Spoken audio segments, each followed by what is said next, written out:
This channel does not promote any violent, harmful, or illegal activities. All content provided by this channel is meant for an education purpose only. শুনলেন তো, এটাই হচ্ছে ভবিতব্য। এবং সব জায়গায় মানে স্টাইলটা কীরকম অদ্ভুতভাবে সাধারণ মানুষের বিরুদ্ধে চলে যায় আর নেতাদের ফেভারে যায়, এটাই দেখা যায়, তাই না?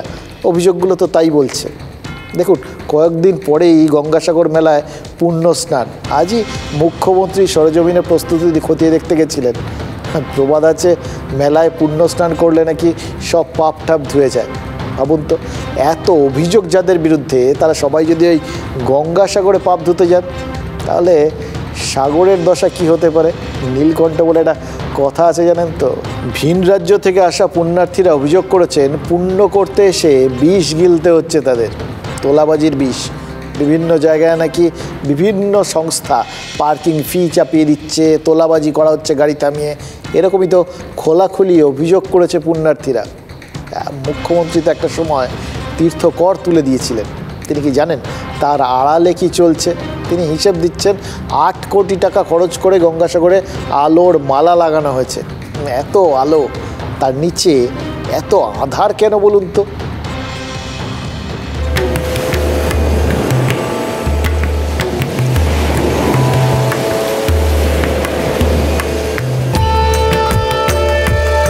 ক্ষমতায় এসেই গঙ্গাসাগরে তীর্থকর মুকুব করেছিলেন মুখ্যমন্ত্রী মমতা বন্দ্যোপাধ্যায়। এবারও তীর্থকর লাগবে না, আবার ঘোষণা মুখ্যমন্ত্রীর। মেলায় তীর্থকর মুকুব হয়েছে 9 থেকে 15 পর্যন্ত। সরকার আর কি করেছে? সোমবার গঙ্গাসাগরে দাঁড়িয়ে তার ফিরিস্তিও দিয়েছেন মুখ্যমন্ত্রী। সবাই বলে সব সাগর একবার, কিন্তু গঙ্গাসাগর বারবার। কেন বলে? তার কারণ হচ্ছে গঙ্গাসাগরে এখন সব সেটআপ তৈরি করা হয়েছে। পুণ্যার্থীদের তো খুশি হওয়ার কথা, কিন্তু হচ্ছে কি? মুখ্যমন্ত্রী জানেন কি বহু পুণ্যার্থী গঙ্গাসাগরে বারবার নাও আসতে পারেন? কেন? কোথাও চড়া হারে পার্কিং ফি নেওয়ার অভিযোগ, কোথাও রাস্তায় পুলিশের বিরুদ্ধে তোলার অভিযোগ। হয়রান পুণ্যার্থীরা, ভিন রাজ্যের গাড়ি চালকরাও। मिट्टी पड़ा हुआ है, गाड़ी पूरा दब जाता है, फिर भी इधर पार्किंग में लेते हैं। सरकार ऐसा बोल रहा है कि अभी इधर पार्किंग फ्री हो रहा है और इधर का आदमी बोलता है पार्किंग देना पड़ता है। কারা নিচ্ছে এই পার্কিং ফি? আমরা বড় গাড়ি পার্কিং নিচ্ছি 140 টাকা, ছোট গাড়ি 75 টাকা। এটা মানে কে কার মাধ্যমে নিচ্ছেন? কাকদ্বীপ পঞ্চায়েত সমিতি, আমরা তৃণমূল কর্মীর সমর্থক।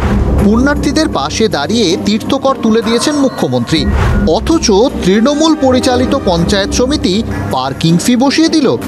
দলনেত্রী জানেন কি? ব্যক্তিগতভাবে কোনো টাকা কেউ তুলছে না, পার্সোনালিটি কারোর জন্য নয়। এটা পঞ্চায়েত সমিতির ওন ফান্ডে বা আমাদের পঞ্চায়েত সমিতিতে যাতে ডেভেলপমেন্টের ক্ষেত্রে সে রেজিস্ট্রেশন ভিত্তিক সব কিছু সিদ্ধান্ত করে, বডি বসে সিদ্ধান্ত করে সেটা করা হয়েছে। এই পার্কিং ফি তো কাকদ্বীপে পৌঁছানোর পর, তার আগে রাস্তায় বারবার পুলিশের বিরুদ্ধে তোলা নেওয়ার অভিযোগ। अरे सर, इतने पुलिस वाला परेशान करता, 50 जगह तो कम से कम पैसा वसूली करता है। ये तो कम से कम ममता दीदी को भी बोलना चाहिए कि यात्री गाड़ी है। पुलिस को कम से कम 2-3 हज़ार रुपये तो बांट दिए हमने। कोई 2,000 मांग रहा, कोई 5,000 मांग रहा। बोलता है गैस सिलेंडर नहीं होना गाड़ी में, गैस सिलेंडर नहीं होगा तो यात्री लोग खाएंगे क्या? क्या खिलाएंगे बना के? 2,000 रुपये उनने लिया, 2,000 से 1 रुपया कम नहीं करा, 5,000 रुपये का फाइन कर रहा था वो। हाँ, रसीद भी नहीं दिया। रसीद का बोला तो बोले हम रसीद नहीं देते हैं। वो ममता बनर्जी अच्छा काम कर रही है, उससे हम लोग सहमत हैं। हमारी पब्लिक अच्छा है, यात्री उससे खुश रहेंगे, मगर जो उनकी पुलिस भी अच्छा है वो परेशान कर रही है। ये कंडीशन रहेगा तो हम नहीं आएंगे। नहीं, ऐसा अगर चलता रहा तो हम गंगा सागर नहीं आएंगे, और जो आएंगे उनको भी उधर ही रोक देंगे। সরাসরি বলছেন এই হয়রানি চললে আর আসবেন না। সরাসরি আঙুল পুলিশের দিকে। মুখ্যমন্ত্রী কি খোঁজ নেবেন? রাজ্যেরই তো মুখ পুড়ছে, তাই না? রাস্তায় আমার সঙ্গে পুলিশ কার কাছ থেকে 1,000, 2,000, 5,000 টাকা করে নিচ্ছে।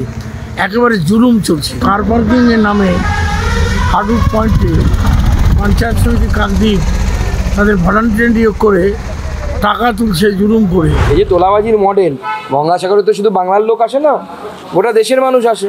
গোটা দেশের মানুষ দেখতে পাবে সরকার কীভাবে তোলা তোলে।